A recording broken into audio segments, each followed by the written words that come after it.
과목을 잘하기 위한 바탕이 결국은 글이라는 거예요. 조금 더 전문적인 독서 교육을 할 시기로 적절하다고 생각을 하고 있습니다. 왜냐하면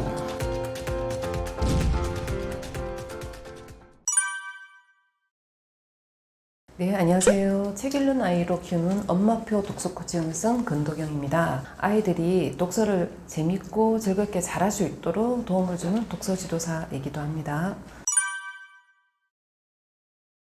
어떤 게 더 중요하다, 우위를 매기기는 좀 어려운 부분이 있습니다. 우리가 우위를 매기기 이전에 우선 인류가 지속적으로 변화를 하고 발전해 왔잖아요. 그러면서 그게 시대 상황에 맞게끔 교육도 다양해졌습니다. 하지만 결국 교육의 궁극적인 목표는 우리 아이가 행복하게 잘 자라고 그리고 결국은 독립적인 아이로 잘 살아가기 위함에 있다고 보고 있거든요. 그런데 그런 아이로 키우기 위해서 결국은 교육에 있어서 과목도 되게 중요도가 시대에 따라 달라지는 것 같아요. 특히 우리나라는 교육 정책에 굉장히 민감한 편이잖아요. 네, 지금껏 많은 교과 개정 과정이 있었는데 앞으로도 또 계속 지속적으로 바뀔 거라고 예상되는 건 뭐 당연한 일이고요. 예전에 저희들이 불과 뭐 몇십 년 전만 하더라도 학력평가 시대 뭐 이래서 저희들이 국어, 영어, 수학, 객관식 문제가 되게 중요했었거든요. 또는 뭐 어떤 시기에는 절대평가라 그래서 점수로만 평가하는 시기가 있었고요. 지금은 더 나아가서 뭐 창의적 인간, 지금은 또 더 나아가서 융합형 인재를 교육에서는 좀 중요한 목표로 삼고 있거든요. 그러다 보니까 국어, 영어, 수학, 사회, 과학 과목을 떠나서 그 과목을 잘하기 위한 바탕이 결국은 글이라는 거예요. 글을 잘 이해하고 글 속에 들어가 있는 의미를 전달받고 자기가 이해했을 때 다른 과목에도 영향을 미치더라는 거죠. 쉽게 말씀드리면 국어, 영어, 수학, 사회, 과학은 숲속의 나무라고 생각하시면 돼요. 나무를 이루는 숲이 우창할 수 있도록 도와주는 것은 결국은 글의 힘이라고 생각하거든요. 그래서 독서는 숲속에 좋은 토양이 되도록 우창한 숲이 될 수 있도록 만들어주는 땅의 역할이라고 생각합니다. 그리고 독서 교육이 학생들에게 결국은 자양분이 되어 줄 거라는 확신이 있거든요. 그런 측면에서 본다면 어떤 다른 과목보다는 독서가 가장 중요한 과목이라고 생각합니다. 독서 교육이라는 것은 결국은 우리가 독서하는 방법, 독서하는 기술, 습관, 삶의 지혜 등을 키우는 데 있어서 좋은 결과를 만들어내기 위해서 하는 거잖아요. 근데 독서 교육의 범위가 굉장히 넓은데 근데 보편적으로 학부모님들이나 일반인들은 독서 교육하면 학교에 다른 과목을 공부하는 것처럼 어떤 결과가 잘 나와야 되지 않을까라는 데 포인트를 두는 경우가 많아요. 독서 교육은 사실은 뱃속에 있을 때 엄마의 목소리를 들려주는 것도 저는 독서 교육이라고 보고 있고요. 그리고 아이가 영유아기 때 엄마 아빠의 정성스럽게 책을 읽어주시고 그림 보면서 같이 이야기 나누고 이 또한 독서 교육이라고 할 수 있는 거거든요. 그런데 조금만 더 이제 세부적으로 학습적인 부분을 조금 넣어서 들어가 본다면 독서 안에서의 어휘를 잘 이해하고 그리고 줄거리를 잘 정리하고 자기 걸로 만들어가서 결국은 표현하는 것까지 글쓰기라든지 말하기라든지 토론이라든지 이런 것까지 결과를 내기 위한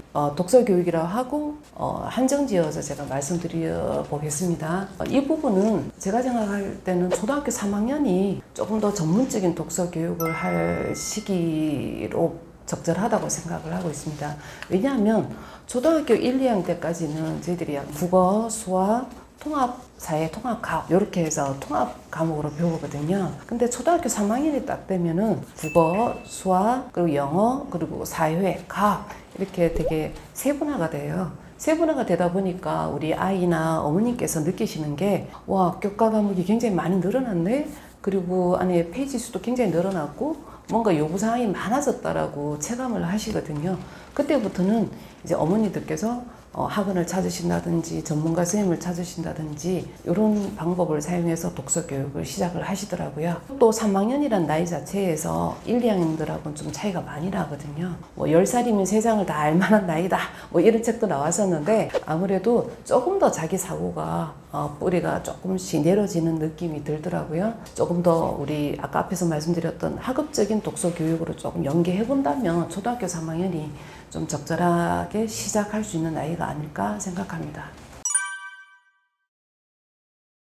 어릴 때 뱃속에서 엄마가 목소리 들려주고 태어나서 그림책하고 놀기도 하고 보기도 하고 느끼기도 하고 이런 거는 사실 그것까지도 저희들은 독서 교육으로 보고 있거든요.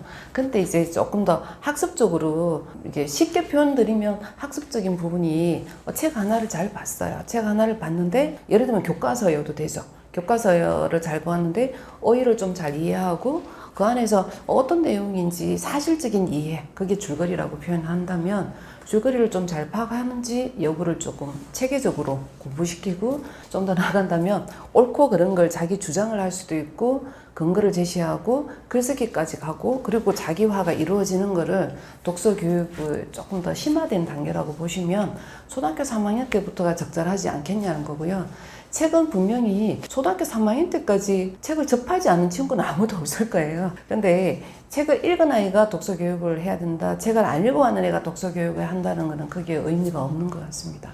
이게 학습적으로 조금 더 디테일하게 구체화시켜서 결과를 낼 것인가, 정말 정서적인 발달, 그리고 이제 공감, 이런 부분에 좀 더 치우친 독서를 할 건가에 대해서 독서 교육의 기준을 좀 나눠본다면 초등학교 3학년이 시작하기에 적절하지 않을까라는 말씀을 드리고 싶습니다.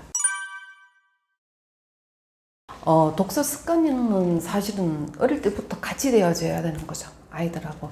근데 독서 교육 안에는 물론 습관도 들어가고 기술적인 것도 다 들어가긴 해요. 솔직히 말씀드리면 초등학교 1, 2학년들한테 똑바로 앉아있자, 그리고 또 어느 정도의 시간을 요한다는 거는 조금 더 자율적으로 독서만큼은 자율적으로 좀 맡겨놔도 되지 않을까라는 게 제가 생각하는 기준이거든요. 초등학교 3학년 때부터는 그래도 어느 정도의 어떤 학습적인 틀을 좀 만들어 가더라고요. 독서 교육의 범위가 넓게 보면 끝도 없잖아요. 뱃속에서부터 우리가 나이 들어서 죽을 때까지 독서 교육으로 보는 게 아니라 조금 더 학령기에 있는 애들은 어떤 학습적인 결과라고 자꾸 말씀드려서 죄송한데 조금 더 책을 조금 더 섬세하게 파고 이해하고 자기 거로 만들어가는 어떤 목적을 달성하기 위한 독서로 본다면 그 교육의 시기는 초등학교 3학년 어느 정도 이제 집중력 시간도 조금 더 길어졌고요. 교과 내용도 조금 더 이제 그림이나 어떤 글자체도 좀 바뀌거든요. 그리고 내용도 좀 더 세부적으로 바뀌는 시기인 초등학교 3학년 때부터가 엄마들이 원하는 거나 우리 아이가 조금 더 자리를 잡아가기에 적절한 시기가 초등학교 3학년부터가 적절하지 않을까라는 말씀을 드리고 싶습니다.